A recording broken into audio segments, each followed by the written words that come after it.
In the silent world of grammar एक ऐसा hero है जो हमेशा सेंटेंस के बीच खड़ा होता है और लेकिन अक्सर उसकी पावर को ना लोग अनदेखा कर देते हैं, समझ नहीं पाते। ये है नाउन और उसके केसेस। तो आज के इस वीडियो में हम सारे केसेस ऑफ नाउन जो है वो आइडेंटिफाई करने वाले हैं। कभी ऐसा होता है कि नाउन जो है ना वो सेंटेंस पर राज करता है, तो कभी ऐसा है कि दुश्मनों के अटैक को क्या करता है, एब्जॉर्ब करता है, और कभी अपनी अल्टीमेट ओनरशिप दिखाता है। लेकिन कभी कभी ऐसा होता है कि नाउन अपनी आइडेंटिटी को रिवील कर देता है और एक डबल फेस्ड वॉरियर बन जाता है। तो उन सभी केसेस ऑफ नाउन को आज हम समझेंगे इस वीडियो में, जो कि बेसिक से लेकर एडवांस होने वाला है। और नाउन का वीडियो अगर आपने अब तक नहीं देखा है तो नाउन को देखें और फिर उसके केसेस ऑफ नाउन को समझें, तो मजा आ जाएगा, मतलब चेरी ऑन द टॉप हो जाएगा। तो चलिए स्टार्ट करते हैं। तो सबसे पहले हम डिस्कस करते हैं कि केसेस ऑफ नाउन होते क्या है। तो केसेस ऑफ नाउन आपको बता दूं कि एक सेंटेंस में नाउन का इस्तेमाल हम कहां कहां कर पाते हैं। तो ये सभी के सभी क्या होते हैं, केसेस होते हैं। कि सेंटेंस में सबसे आगे यूज करूं, सब्जेक्ट की जगह यूज करूं, ऑब्जेक्ट की जगह यूज करूं, क्या यूज करूं, कैसे यूज करूं, कहां यूज करूं। तो ये सारे के सारे हमें केसेस बताते हैं। तो चलिए वन बाय वन सभी केसेस को हम सॉल्व करते हैं, देखते हैं कहां कहां एक्चुअल में नाउन का इस्तेमाल हम सेंटेंस में कर सकते हैं। तो आई होप पता चल गया हो आपको कि केसेस ऑफ नाउन क्या होता है। इन एक्चुअल वो बताता है कि नाउन को हम कहां कहां इस्तेमाल कर सकते हैं। तो सबसे पहला है हमारा नॉमिनेटिव केस। अब ये नॉमिनेटिव केस क्या होता है, इसी को हम सब्जेक्टिव केस भी कहते हैं। जब किसी नाउन को सब्जेक्ट में यूज करते हैं, यानी डूअर ऑफ द सेंटेंस, यानी जो काम करता है या जिसके बारे में हम बात करते हैं, तो वो होता है हमारा नाउन। जैसे देखिए रवि यहाँ पर सब्जेक्ट की जगह पर यूज हुआ है, तो ये हमारा नॉमिनेटिव केस हो जाएगा, या फिर इसे सब्जेक्टिव केस भी हम कह सकते हैं। आई होप ये क्लियर हो गया हो पहला, कि जब भी कभी नाउन का इस्तेमाल हम सब्जेक्ट में करते हैं तो वो होता है हमारा नॉमिनेटिव केस, या फिर उसे सब्जेक्टिव केस भी कह सकते हैं। दूसरा आता है हमारा अक्यूजेटिव। अब ये अक्यूजेटिव और डेटिव केस को आप बड़े ही ध्यान से समझिएगा। ओके, अक्यूजेटिव और डेटिव केस क्या है कि इसके लिए सबसे पहले हमें डायरेक्ट ऑब्जेक्ट और इनडायरेक्ट ऑब्जेक्ट को समझना पड़ेगा। ये दोनों ही ऑब्जेक्टिव केसेस में आते हैं। ऑब्जेक्टिव यानी जो हमारा सेंटेंस का सिंटेक्स, जैसे सबसे पहले सब्जेक्ट आता है, फिर वर्ब आता है और फिर आता है हमारा ऑब्जेक्ट, राइट। तो सब्जेक्ट की जगह आने वाले नाउन को हम सब्जेक्टिव केस कहते हैं, वो तो अभी हमने डिस्कस कर लिया। अब इस ऑब्जेक्ट की जगह आने वाले नाउन को हम क्या कहते हैं, ऑब्जेक्टिव केस कहते हैं। अब इसमें दो तरह के होते हैं, अब उसको ध्यान से हमें समझना है, बिल्कुल आराम से प्यार से हम इसे समझेंगे। तो समझते हैं डायरेक्ट ऑब्जेक्ट और इनडायरेक्ट ऑब्जेक्ट, ये हमें समझना है क्या होता है direct object and indirect object. तो जब भी सेंटेंस में आपको व्हाट का आंसर या फिर हु का आंसर मिले, व्हाट का आंसर या फिर हु का आंसर, तो वो समझ जाना कि डायरेक्ट ऑब्जेक्ट होता है। और इनके अलावा अगर किसी और का आंसर मिले, किसी भी चीज का, तो वो होता है हमारा इनडायरेक्ट ऑब्जेक्ट। चलिए देखते हैं, दोनों में देखते हैं। जैसे मैंने बोला आई लव व्हाट, मुझे म्यूजिक पसंद है, तो देखिए व्हाट का आंसर आपको मिल रहा है ना, तो इट मींस ये डायरेक्ट ऑब्जेक्ट है। तो जब डायरेक्ट ऑब्जेक्ट में नाउन यूज होता है तो उसे हम कहते हैं अक्यूजेटिव केस या फिर ऑब्जेक्टिव केस। आई होप ये क्लियर हो गया हो आपको। तो जब भी डायरेक्ट ऑब्जेक्ट हो, यानी सेंटेंस के लास्ट में व्हाट का आंसर मिले या फिर हु का आंसर मिले, जैसे शी मेट हु, तो रवि से मिली वो, तो हु का आंसर मिला, तो वो क्या हो गया, डायरेक्ट ऑब्जेक्ट। तो डायरेक्ट ऑब्जेक्ट वाला क्या होगा, अक्यूजेटिव केस। ऐसा ही होता है डेटिव में, लेकिन वहां पर डायरेक्ट ऑब्जेक्ट नहीं होता, वहां इनडायरेक्ट होता है, वहां व्हाट और हु का आंसर नहीं मिलेगा। जैसे देखो I gave what a pen, तो यहां पर व्हाट का आंसर मिल रहा है पेन में, तो यानी ये जो केस है ना ये अक्यूजेटिव होगा।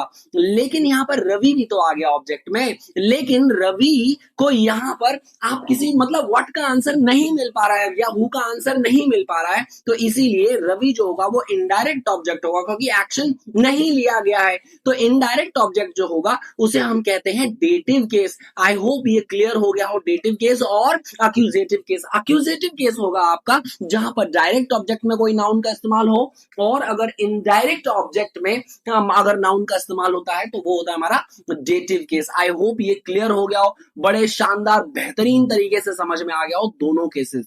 अब हम आते हैं generative case.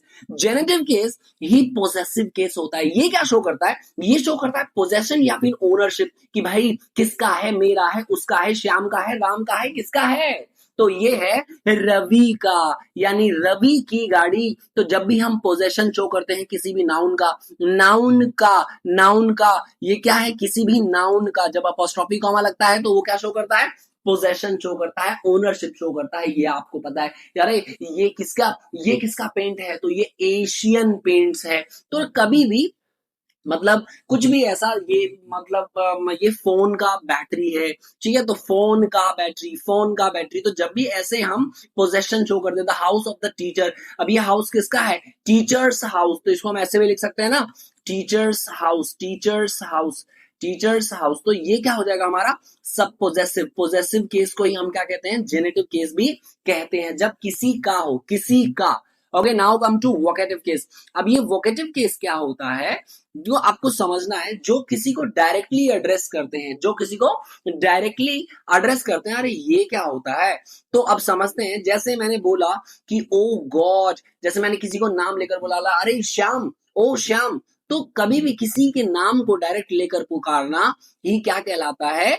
Friends, let's start meeting. तो मैंने फ्रेंड्स को पुकारा। तो जब भी हम किसी को अलग से पुकारते हैं तो वो होता है वोकेटिव केस। किसी को अलग से पुकारना, किसी को अलग से पुकारना, और अगर वो नाउन है तो वो क्या हो जाएगा हमारा? वो हो जाएगा हमारा वोकेटिव केस। आई होप ये क्लियर हो गया हो आपको।